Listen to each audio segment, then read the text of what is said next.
I know she gave you some of this. In 91, the US and Mexico signed the Memorandum of Understanding to allow the reciprocity for our United States CDL to be able to drive into Mexico and Mexico to come here. And Canada, we did the same type of thing in 1994. And then this was really a part of what was designed with NAFTA. And with that, then of course that program led to another part of of a program for commercial vehicles where Mexican folks could come in, the companies could come in, and they could apply to um, have authority in the United States, just like when our Kansas or or any state motor carrier decides that they want to haul for hire from one point to another state, then they have to have authority to do so. And this actually allowed those folks to come in from Mexico and get that type of authority. And there was a very small amount of folks that did that. FMCSA watched it very, very close, and that program it didn't last a long time. But anyway, there was that part of it, and it was part of the NAFTA agreement to allow that. Back to the CDL part, the Federal Motor Carrier Safety Regulation, Part 383, it requires that the all U.S. states except the Mexican federal CDL, and as well as the Canadian CDL, as a part of the true commercial driver's license agreement. In part 282.71, it says any person from another country coming in to our state for a non-domiciled CDL, then they do have to have the residency, and also they have to have a their condition of employment, or their unexpired employment documentation. So they have to have all of that in order to get the CDL. And I know Kent and those folks will go through that a little bit more.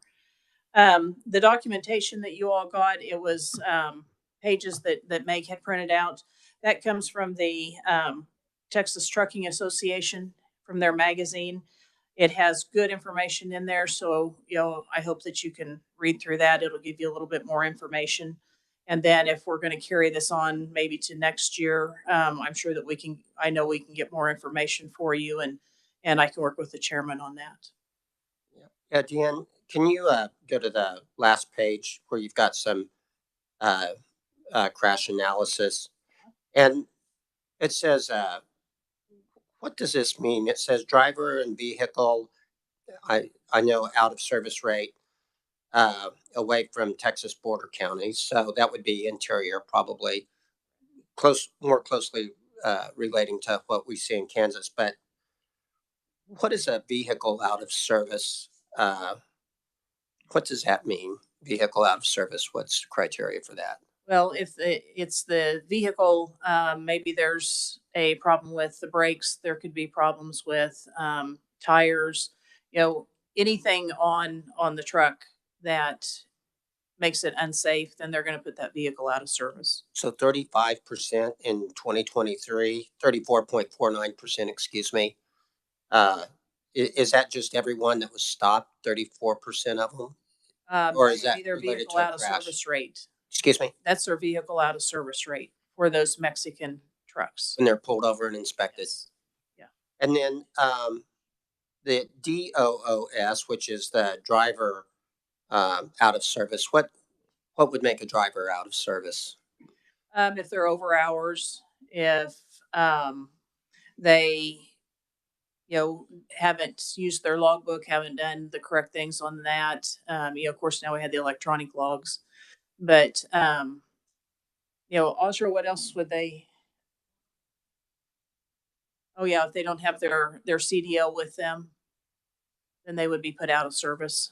So you don't have any statistics as far as the number of people driving on falsified CDLs or anything like that? Do not, but I can check with John in Texas and see if he does have that information.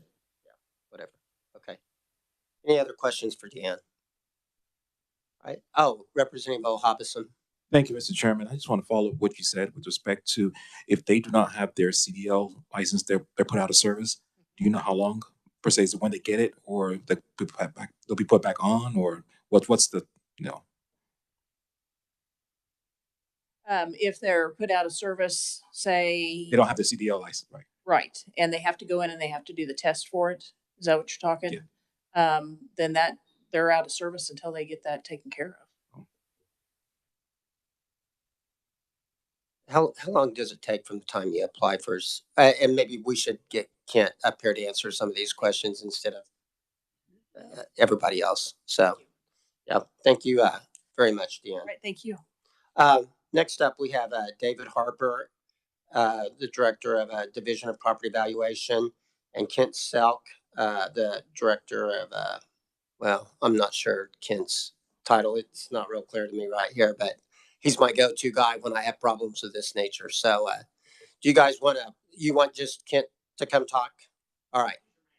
Kent's kind of our expert, and he's very familiar with this problem. And I just realized, so what's happened lately to me is I've started to get emails from representatives and members of industry that in the past, the Department of Motor Vehicles, if you brought in a Mexican CDL, and by the way, correct me if I'm wrong, Kent, because of the reciprocity, they would give you a Kansas CDL, but they started to notice an increase in fraud. So all they did was institute a rule where they would have to take the test just like any other applicant would be.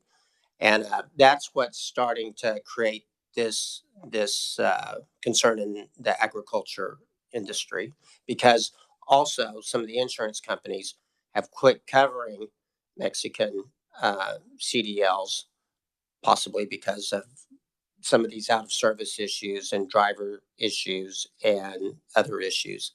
So anyway, go ahead, Ken. Yeah, Ken Selk, the Driver Service Manager for the Division of Vehicles. Thank you for allowing me to talk today, Mr. Chairman and members of the committee. Just real quickly on that, the document that we submitted to you guys is from Federal Motor Carrier Safety Administration, and it was provided to all the states. It was updated this year in 2023. I do believe she just passed it out. Hey, Meg, could you bring me one of those, because I gave you mine and I don't, to make the copies.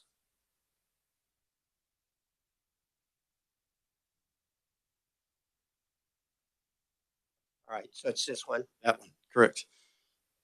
As Dean may have mentioned here, Texas is one of our states. Obviously, they border our friends in Mexico. The states were having a lot of confusion on the.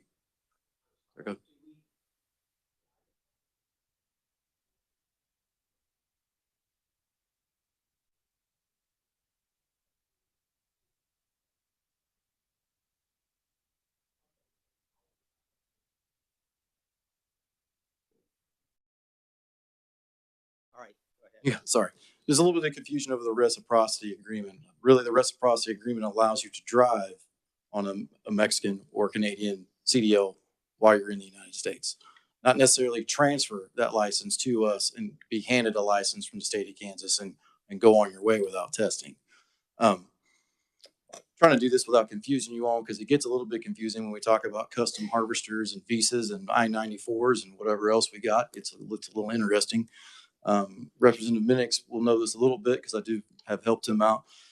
Kansas, our division is done in the individual. Brian Brunt runs our commercial program as far as like our testing and making sure we're federally compliant with all the states. We really focus and take pride of going out and making sure our custom harvesters are taken care of. If you're on what is considered a non-domicile CDL, so these individuals are coming from various countries. Most of them are South America. A lot of them are in Central Europe, Romania, such as those places, right? They're on an H-2A or H-2B visa with their accompanying I-94 that says, I work for Kent Selk Farms in Hays, Kansas, and this is the address. That's very important. The individual must be noted that they're working on a farm here in this state. We do not issue non-domicile CDLs to individuals who have employment in other states. They would have to receive that license from that state. The individual comes over, We try to real hard, make sure we take care of any of the ELDT rulings. We have classes for the individuals. FMCSA is a little bit lenient on the 14-day waiting period. So back to the question earlier, if I walk in a driver's license office today, I want to apply for a commercial license, I have to be first issued a commercial learner's permit. The general knowledge test is 50 questions. So I can come in today, take the general knowledge test, and be issued a commercial license. It's another 25 additional questions if you want not to have the air brake restriction. Most vehicles do not. If you're driving a semi truck, most of them all equipped with air brakes. So you would want to go ahead and take that test at the time. You're then required to hold that permit for 14 days before you can take a skills test and actually be issued your commercial license. And in that time, as we also have known here in the last couple of years, entry-level driver training from FMCSA needs to be completed at one of the about 700 places you can do it in the state of Kansas now, prior to taking your skills tests. All that seems a little bit, it can get kind of confusing for everybody. So then after that 14-day waiting period, take your skills test with us. If you pass, your CDL is issued and you kind of go on your way. The other ones that are issued as non-domicile have to be marked, and they clearly state non-domicile CDL. You can try to put this, the officer kind of mentioned this earlier. And this is actually domiciled in the United States, not even just the state of Kansas, right? These individuals are not showing U.S. residency or Kansas residency.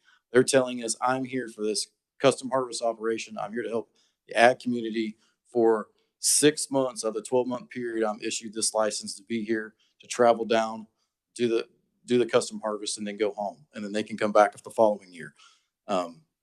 We don't have to retest them every year. If they've come back in the state, we can allow them 2 renewal cycles where they don't test. So they just come back and they renew, just like you and I would if I'm renewing my CDL, and they can go on their way. So I think the only piece of confusion here is you can drive on your Mexican CDL while you're here. If you're going to be a resident of Kansas, you have to, there in that packet will show you, you have to provide that you're a permanent resident, you do live in the state of Kansas, and or you're one of the temporary residents with appropriate DACA paperwork that applies to your children. Then you can apply for a Kansas commercial license, but we then do require you to test like everybody else. So make sure that we're not just issuing licenses to individuals who are not qualified to drive the vehicle. So I'll just kind of stop there and stand for questions. I don't know if Charles has anything else you want to add to that. I'm doing great. Okay. So I'm trying to clean that up so it doesn't seem as confusing for everybody. Representative Neely. And I don't know if we're even going to know the answer to this question, but I thought I would ask you, and then if we have some of our other proponents come up, what do you think could be the potential for hurting the ability for these people licensing? Are we going to have a whole bunch of these? Uh-oh, somebody gets to buy us treats. Are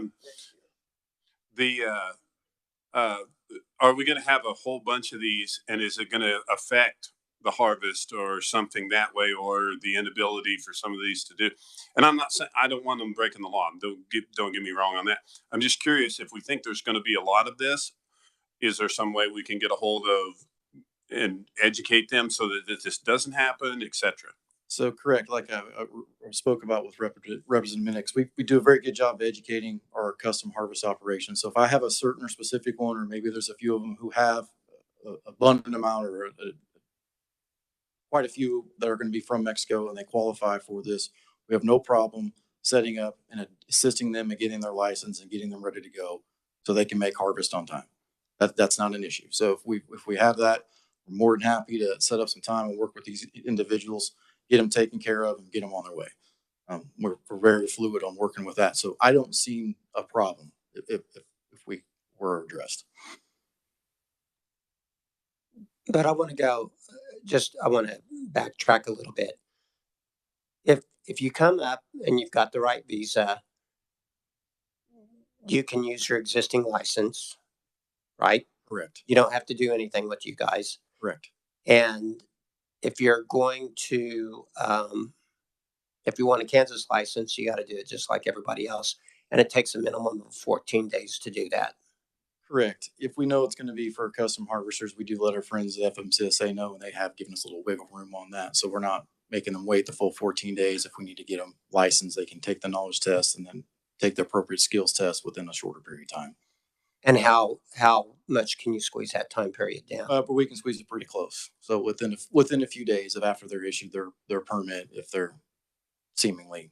All right. One of the questions I always get is, now they've got to take this class, right, to get it.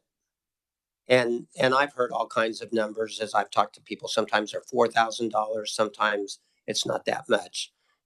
Can you talk just a little bit about what your knowledge is on the cost of that class? Yeah, it varies from individual to individual. From what I understand, and maybe Deanne, because she's in the realm of the actual carriers and they get wound up. It's usually around $300 for an individual to take an entry level driver training. What I was also getting at with us is Kansas, we are certified as an entry level driver provider. So in certain instances like this, and with school bus drivers, we hold the entry level driver classes, send them on their way. So we're able to take care of that. We don't charge anybody. So in small instances like this, or we've got a certain, niche group that we need to take care of, and we obviously do so. So we've definitely helped them out, helped the USDs out, make sure we get these individuals up and going. And what was the process before? My understanding is there's been a change in the process. And are you going to talk about that later? What the change in the process was and why it changed? I think what the confusion was with the states was that the license was allowed to just be transferred into your state. That is not the case. That's not what FMCSA is stating. You're able to drive on your license. If you're going to actually obtain a license in Kansas, Texas, Oklahoma, doesn't matter where, you need to take the appropriate test and then be issued that license for the state, and also be on the appropriate lawful presence documentation at the time to even qualify to get the commercial license. So there's that. So we did also have, before that understanding, we had an influx of people trying to just, got a CDL in Mexico yesterday. I want to show I'm a Kansas resident today and transfer their license in here. So we noticed that it was about a year ago where there was a big influx of that. That's why we put a lot of attention on this and making sure we're not just handing out licenses inappropriately. Representative Ballard? Thank you, Mr. Chairman. I thought I explained. Now I've gotten really confused. Okay, let me just back up. You say with your license, you can drive in the United States. Okay. Correct. Now, but then, so you're going to take the skills test. Is that the same as the entry level driving class? No, ma'am. No. So the entry level driving class is to get you what? It's a federal requirement, so you don't have to take it before you take your knowledge test. You can come in and take your knowledge test and be issued your commercial learner's permit, which most individuals do. But you have to prove you've gone through an entry-level driver training course, which its intention is to give a little additional preparation to a driver about traffic laws and best practices and a few other things before you just come take a skills test with us. So anybody would have to go through that process. Before, you could just come in and take your commercial learner's permit, and then in 14 days, you could take your skills tests. So that little piece was added about 2 years ago, I believe, was when the federal government required that piece. Okay, now the other part you indicated that they could apply for a U.S. driver's license if they have the appropriate visa. So this is where, and I don't, now, yeah. Well, they're appropriate. Oh, see, I missed that part. Yes, yes. You can't come in here and do it because that's where I think a lot of people are saying, somebody's voting illegally. Correct. They have a driver's license. Would you please explain that one? So to qualify for a commercial license, if you're coming from Mexico, you have to provide that you are a permanent resident and or you're a temporary resident who has appropriate DACA paperwork that shows you're here with your children, and that's it. Not everybody qualifies. So that's those two sets of people. That's it. So anything else outside of that, you don't actually qualify to be issued a commercial driver's license. The only thing they really will qualify, even with DACA or any of those special things is a commercial. It is not a regular driver's license. They can obtain a regular driver's license, but those are the only two that will allow you to obtain a commercial, since a commercial license obviously is. So if you're on a working permit. Yeah. And then what's the other one? If you're a permanent resident and you have your temporary resident, but you have the appropriate DACA paperwork that goes with the children and families part of that, then you would be allowed to apply for a commercial license. Does that allow that person also to vote in the United States? Temporary residents are not allowed to vote in the United States. Representing Minix. Thank you, Kent. This makes my school bus question a couple of years ago look simple. I appreciated your work on that. Let's jump ahead here just a little bit, and I'll try to get the core of the situation here. I think someone comes in with a valid Mexican CDL. They can work for Custom Harvesters, and they can move and do anything.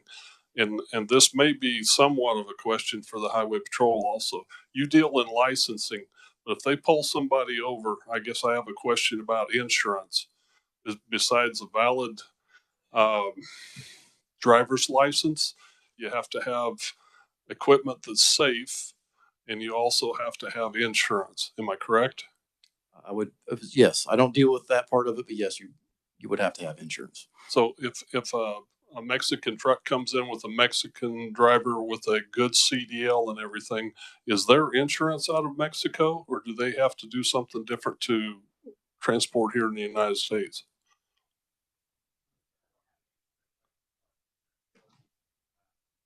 Most of the time when we see a truck, most of the time when we see a truck in one of these situations, Custom Harvesters, that truck is registered somewhere in the United States. So the The driver is using that equipment to help maintain and run that business. So we don't have to worry about who insures the vehicle as long as it's an American truck insured. Right. And I can't think of a single time, and I can't speak for every time, but I've had a truck registered out of Mexico, the Mexico driver. Especially when we're talking about harvest and Custom Harvesters. These are usually US based businesses. They're hiring people to get a lot of work done very quickly. So it's usually registered as any other truck or vehicle in any other state. All right. Thank you very much.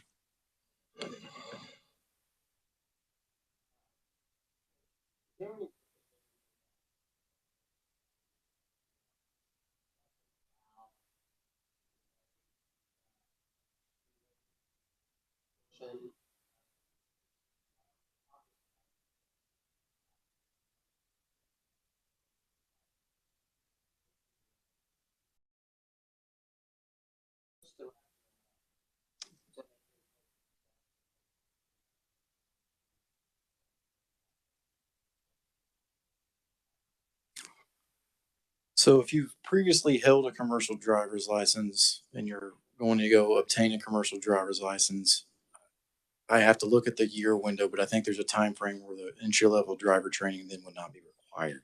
The 14-day waiting period, unfortunately, they kind of leave that there.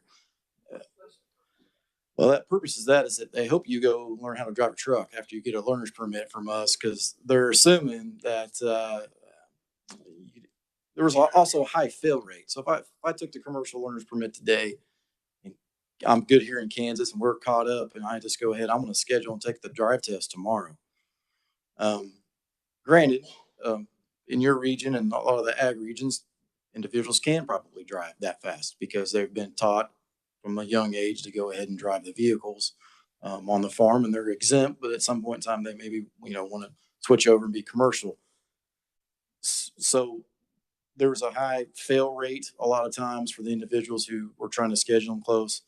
This also is this is not obviously the state's rule coming from the federal government. I'm going to imagine this comes from some sort of crash data they have linking back to when the permit was issued, the time frame when the individual took the test. They probably came up with the number of the 14 days as an appropriate amount of time to try to learn the basic skills to operate the vehicle. But if I have a license right now and it's valid, Like a commercial license or just a regular? a commercial, let's say I come up with a Mexican CDL and we know it's valid. I understand we do have some fraud issues, but I don't understand the need to wait 14 days. I understand the need for the skills test and everything. That's kind of a protection on the fraud, but I don't understand that just plain 14-day waiting period. If I've got a current, Yeah, I can reach out to FMCSA, maybe get a little bit of a clarification. I do know that the 14 days has been a pain point for a lot of states.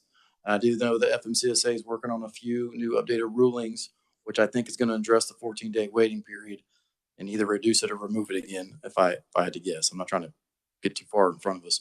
We can definitely speak to them on that piece of it if they were licensed in Mexico and now they're trying to transfer here and issue the test and maybe waive the 14 days and just get them in to take a test and go on.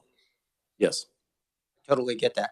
And just to go one step further, I see a lot of bad Missouri drivers over here and New Jersey trucks. If that New Jersey resident wants to come to Kansas and transfer his CDL here, he doesn't have to go through that. Does he? not, but the state of Kansas always does have the right to test any individual that we feel maybe needs it. We do reserve that right if we need to. But yes, no, all the states, their reciprocity is to transfer their commercial license into the other state because the testing that is required and the knowledge test that is required is standard across all states. They have to use the exact same test and the exact same model. And then while I'm on that point, I'm going to maybe touch on Representative Goddard, but a few things. Fortunately for individuals that are from Mexico, the test is in Spanish, the knowledge test, and it can be read to them. They don't have to read it either. We have that version of it. They do, however, when you take the skills test, have to be able to articulate to our examiner good enough in English so they understand what's going on. That is standard for all of the individuals. So we're pretty good in communicating with, like I said, individuals from all over, talking South America, Central America, Central Europe. So we're pretty good at, getting through and understanding what they're talking about. Representative Goddard's question, no, there's not a section in the commercial knowledge test that goes over the rules and stuff in Canada or Mexico if you are going to travel there. So I'm back to the law enforcement officer. You're kind of on your own to go down there. Any other questions for Kent? Okay. Thank you very much. Thanks, Kent. sir. And then next on the agenda, we have John Donnelly with Divine Donnelly and Murray. And you've got some insights as to what's causing part of this problem, don't you? I'm planning to be the least educated person talking up here, but I'm under strict instructions to stay on task. So, as most of you know, I represent Kansas Farm Bureau on the policy side of things. I do want to make it clear that I do not represent Farm Bureau Financial Services. However, I know people who know people, and I did contact them since they were involved in some of the email communication that was going on this issue. And what I can tell you is I think a lot of the questions that had arisen before this hearing was called, I think the Department of Highway Patrol have answered many of those questions that may have been causing some confusion. But I can say this, that Farm Bureau Financial Services intends to accept CDLs valid under Kansas law when issuing policies that qualify for coverage. So that's an answer from a legal department within an insurance company. So that is the answer that they have. So basically, as long as they meet the underwriting standards, if it's a valid driver's license, such as a Mexican CDL, they will recognize it. I think there was this is me pontificating from the policy side, I think there was some confusion as to what that removal of the transfer reciprocity versus the validity of the license in the state. So that's where I think a lot of the confusion had taken place. And at least from my perspective, I feel much more comfortable after hearing all of this information. And I thank you, Mr. Chairman, for calling this committee together, because I do think it helped provide some clarity and answered many questions. But I am here for questions, but there's a strong likelihood that I will not be able to answer them. Strong. Does anybody have any questions that John can avoid? Representative Neely? No. Anybody? I'm a pro, Mr. Chairman. Yeah, you are. You're paid to be. Hard gun. Representative Minix.